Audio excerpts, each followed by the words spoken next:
ذوالفقار علی بھٹو کے دور کا ایک بڑا ہی مشہور واقعہ ہے کہ پارٹی کے ایک کنونشن میں بھٹو صاحب کی خوشامد میں دو پارٹی رہنماؤں میں مقابلہ ہو گیا۔ تو ہوا کچھ یوں کہ پاکستان پیپلز پارٹی کے ایک سینئر رہنما فیصل آباد کی ریلی میں بڑے پرجوش اور ولولہ انگیز وہ خطاب کر رہے تھے۔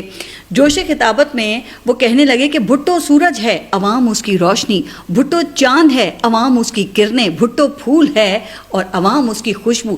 ایسے میں ایک جیالہ کھڑا ہوا اور کہنے لگا کہ بھٹو دیگ ہے اور ہم اس کے چمچے، جس پر وہ رہنما شرمندہ ہونے کے بجائے ڈھٹائی سے کہنے لگے کہ بھئی تم نے تو میری زبان سے میری بات چھین لی، میں بھی تو یہی کہنے والا تھا۔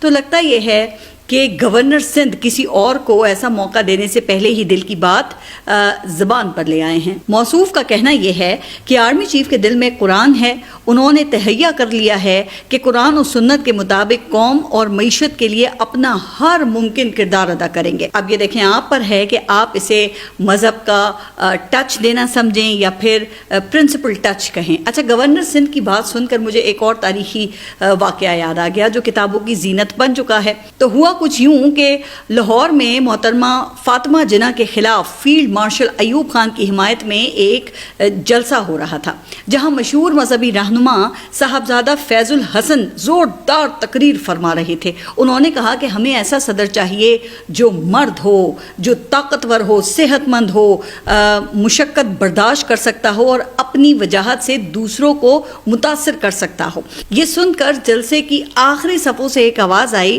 تو پھر بھولو پہلوان کے بارے میں کیا خیال ہے؟ تو اس تناظر میں گورنر سندھ سے اتنا ہی پھر کہا جا سکتا ہے کہ پھر حافظ نعیم کے بارے میں کیا خیال ہے؟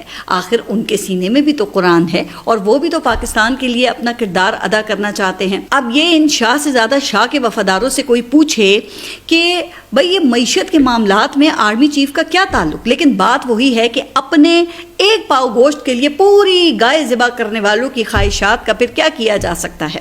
جو گورنر ہاؤس کے یہ چند کنال پر محیط اپنے اقتدار کے لیے ان خواہشات کا اظہار فرما رہے ہیں۔ شاید اسی لیے کہا گیا ہے کہ خوشامد بت پرستی سے بھی زیادہ خطرناک ہوتی ہے۔ کیونکہ بت کا دماغ جو نہیں ہوتا، جس کے خراب ہونے کا اندیشہ ہو، اس لیے انسان پر اس کے اثرات پڑنے کا پورا امکان رہتا ہے۔